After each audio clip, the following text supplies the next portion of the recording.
And he also turns on his microphone. So you can hear me now. Good morning. Well, what I have to say today is that practicing mindfulness and meditation can help anyone overcome adversities and live a happier life. Gee, that's all I have to say. How are we going to fill the rest of the time? Just kidding. Speaking of kidding, does everybody know what the Buddhist monk said to the hot dog vendor? Make me one with everything.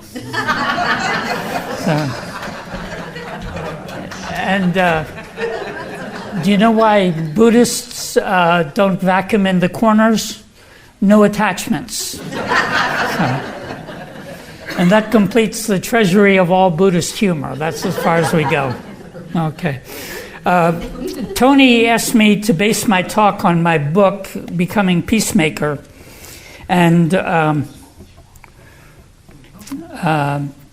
I think in order to do that, what I'm going to do is I'm going to start off by reading the preface to the book, which is very short and is an explanation of probably the most significant spiritual event in my life. It's titled Face to Face. I was racked with self-doubt and uncertainty. Zen master Thich Nhat Hanh, by the way, he wrote a book called No Mud, No Lotus. Thank you, Jack and Oriana. We're very blessed to have Jack and Oriana provide music for us here. Thich Nhat Hanh had just given me a name, Peacemaker, Calling of the Heart. I was walking along a trail on a wooded campus of Omega Institute in the fall of 1997, trying to practice walking meditation. But Thich Nhat Hanh's last assignment wouldn't leave me alone. If you don't have a home sangha, he said, start one. Was he talking to me? A sangha is a meditation group. Typically, they are led by an experienced practitioner, and I was anything but experienced. Should I really go back home to Cape Cod and start my own sangha? I was not sure what to do. Then I remembered something Thich Nhat Hanh had said earlier in the retreat. He told us that when he needed to make a decision, he practices walking meditation. He does not ponder the question. Instead, he follows his breath and follows his footsteps and appreciates the natural beauty all around him in the present moment. Sometimes, he said, an answer will come to him. I did my best to remember the instructions. I took 3 mindful steps as I breathed in, then I took 3 mindful steps as I breathed out. I tried to remain in the present moment. Who was I kidding? Thich Nhat Hanh is a world-renowned Zen master who'd been practicing meditation for more than 50 years. He'd published dozens of books about meditation and taught thousands of students. Hundreds came to these retreats to hear his teachings. I was a novice at this stuff. I was a newspaper editor who had spent 20 years lost in drugs and alcohol. I'd been reading about Buddhism for many years, but only been practicing for a few. Did I really think an answer would come to me like some sort of magical sign? Okay, I told myself, let your doubts and fears go. Just practice. Breathing in, I know I'm breathing in. Breathing out, I know I'm breathing out. Relax, walk, and breathe. The oak and pine forest was beautiful in the fall. There were many shades of brown in the woods. Then I noticed that ahead of me on the path was a large shape in brown moving toward me. It was a monk in a brown robe, like the one I'm wearing. I also practiced walking meditation, as he did. As he drew nearer, I looked into his eyes, and there, smiling back at me, was my teacher himself, Thich Nhat Hanh. He had chosen that time to practice walking meditation too. He had selected the same path I was walking all alone. He was walking all alone in the opposite direction so that we came face to face.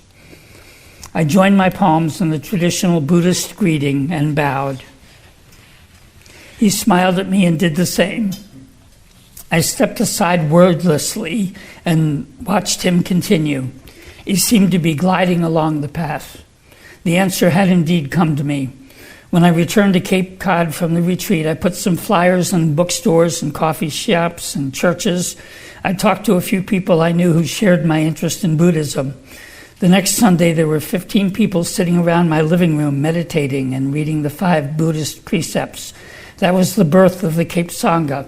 It was still going strong 25 years later. And during that intervening 25 years, we moved to Unity, and we've been very grateful that the people of Unity have welcomed us so graciously. We enjoy this sacred space. I had a very unhappy childhood. My parents were abusive alcoholics, so I had a couple strikes against me getting started in life. But I remember there was one day a year that I had a good time. My father had an employee. He worked at the Applied Physics Laboratory. They both did, my father and Mr. San Luin. And the San Luins were from Burma, which we now call Myanmar, and they were Buddhist. And it was the one night that my parents couldn't drink because they didn't drink. So we had a sober evening and delicious vegetarian food, and Mr. and Mrs. San Luin paid attention to my brother and me. So it was really happy, and I got a very positive impression of Buddhism, even though I knew nothing about it. And that got me interested. So when I was a freshman in college in 1966 at Marietta College in Ohio, I was very interested when I saw that a couple of traveling hippies from the Esalen Institute in California were going to come give meditation lessons. So it took place in a church across the street from Marietta College. And for the first time in my life, I felt comfortable and complete and whole. I could actually relax and not worry about anything. So a group of us continued to practice meditation out at Marietta College for several years. Then in 1968, I went out to San Francisco and Haight-Ashbury in the summer of love and sex, drugs, and rock and roll, and kind of forgot about the meditation for a while there. And got lost in drug and alcohol abuse in my 20s and 30s, even though I was actually leading a successful career as a newspaper editor. Finally, in 1990, with the help of a counselor, I got clean and sober. And she said, "You may need something else to relieve the stress. Have you considered meditation?" And I said, "Oh yeah, I remember meditation. That was really groovy. I got to try that again." So I got back into meditation. And in 1997, I met Thich Nhat Hanh, as explained in the preface I read. Today, I'm participating not only in the Cape Sangha, but 4 other Sanghas. The Cape Sangha, which meets right here on Sunday afternoons, is my home, my spiritual home, as is these morning services. But we spawned a little sister Sangha out in the Lower Cape called the First Light Sangha, and they meet on Thursdays. So I join them whenever I can. And I also regularly go to the Cape Cod Zen Center, which is a Korean style of Zen Buddhism, and it meets at the Unitarian Church in Barnstable. And then I go to a noon meditation session at the First Lutheran Church in West Barnstable, and that's on Tuesdays at noon. And ironically, when I was a little boy, my mother dragged me to a Lutheran church near our home in Silver Spring, Maryland. So I feel like, in a way, by going to that Lutheran church, I'm returning to my roots. And a recent addition to my practice is the Recovery Dharma Sangha in Brewster. It's a Sangha that combines Buddhist teaching with recovering from drug and alcohol abuse. And it's a wonderful, warm, and welcoming environment. And it reminds me of how lucky I am not to be caught in the trap of giving in to my craving and desire for drugs and alcohol.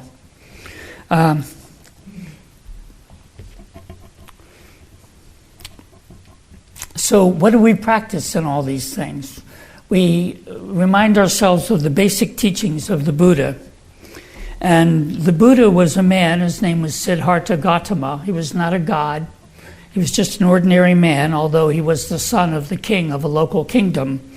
And his father tried to protect him from all suffering, but that wasn't possible. Going on a ride into town, Siddhartha Gautama saw that there were people who got old and people who died and people who got sick, and there was suffering in the world. And it really troubled him, and he wondered how we can overcome this suffering. And he discovered mindfulness meditation. Now, those are two different things. What is mindfulness? John Kabat-Zinn, very distinguished researcher and scientist who's since retired to Woods Hole, used to be at the UMass Medical Center in Worcester. John Kabat-Zinn says mindfulness is paying attention on purpose in the present moment without judgment, as if your life depended on it, which it does.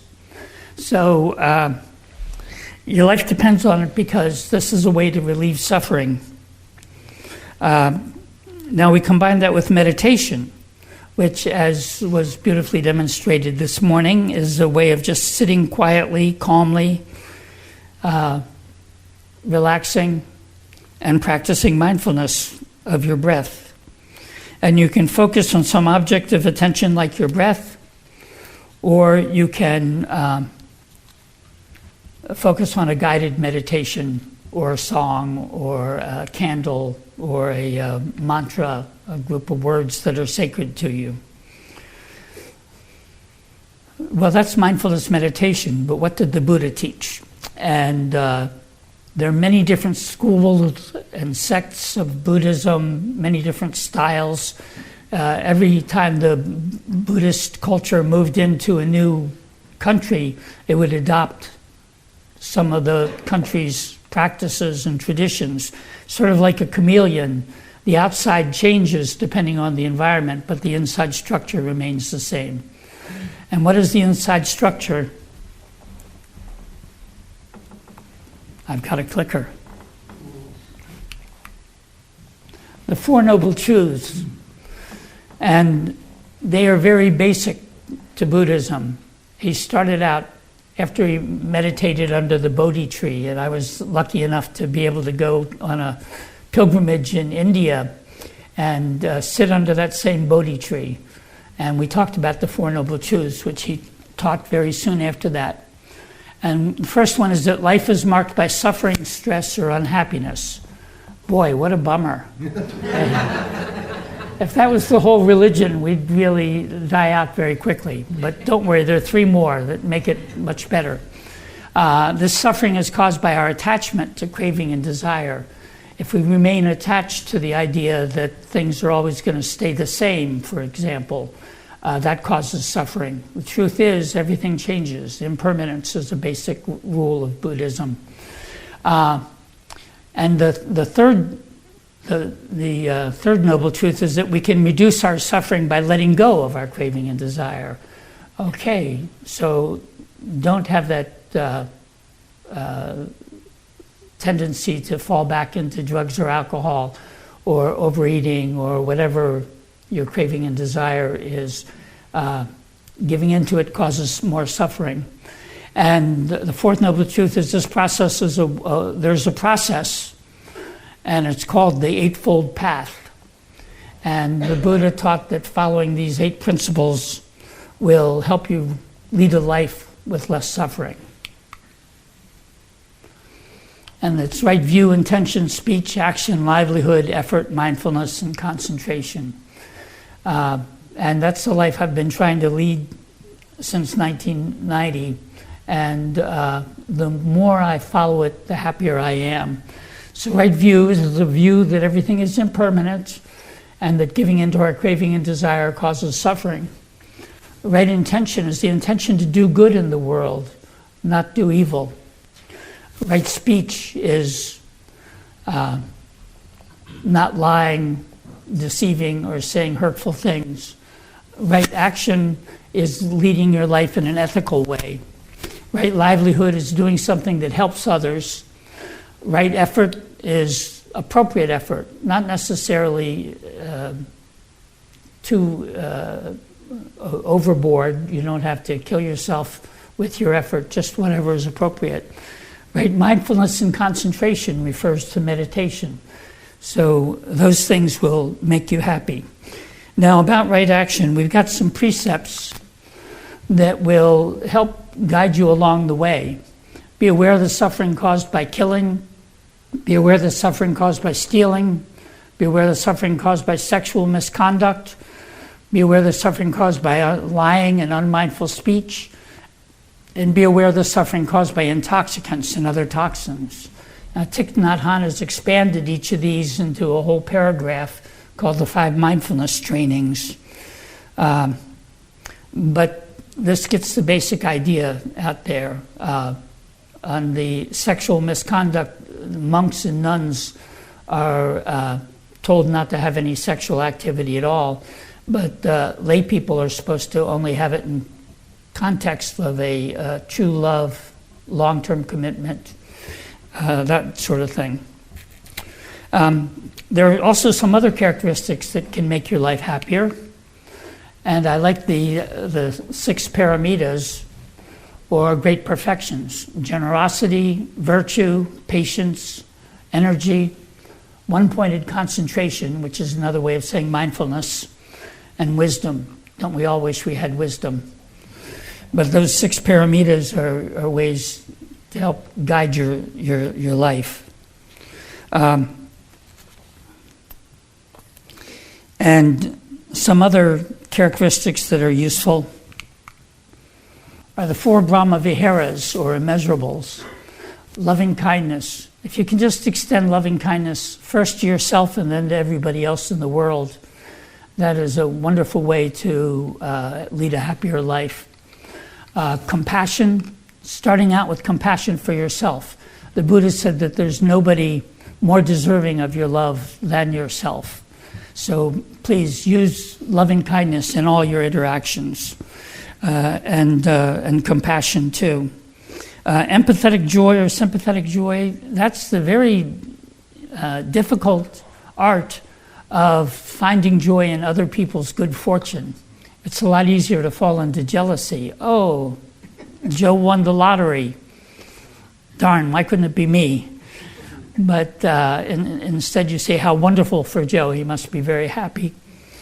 And equanimity or inclusiveness, letting everything come as it is and accepting it with good fortune, with good happiness for whatever's going on in the world. Those are some of the basic practices of Buddhism. So what? So what do we do with these things? In the real world. The main thing is live in the present moment. Living in the past causes depression. Living in the future causes anxiety. Living in the present moment causes happiness. So try to stay right here. I know while I was talking, some of you were busy thinking, gee, what am I going to have for lunch, or what did I have for breakfast, or the past and the future get hung up in your mind, and that's only natural. But if you can remember to bring yourself back to the present moment, that will really help. When you feel conflict with someone, practice loving kindness. See if you can extend love to that person with whom you're having a conflict. Accept them with equanimity. First, extend the loving kindness to yourself. Be easy on yourself, and then the difficult person. As I said before, nobody is more deserving of your love than yourself. Another thing that really helps in the here and now is to, if you're facing a challenging task, practice mindfulness. If you're trying to fill out your income tax form, which I hope everybody did before April 15th, just focus on that and don't get distracted by other things going on at the same time. And if you're feeling anxious or nervous, practice meditation. I meditate every day, and it's made me a much calmer, happier person. So like I said at the beginning, practicing mindfulness and meditation can help anyone overcome adversities and live a happier life. And thank you very much for listening. I really appreciate it.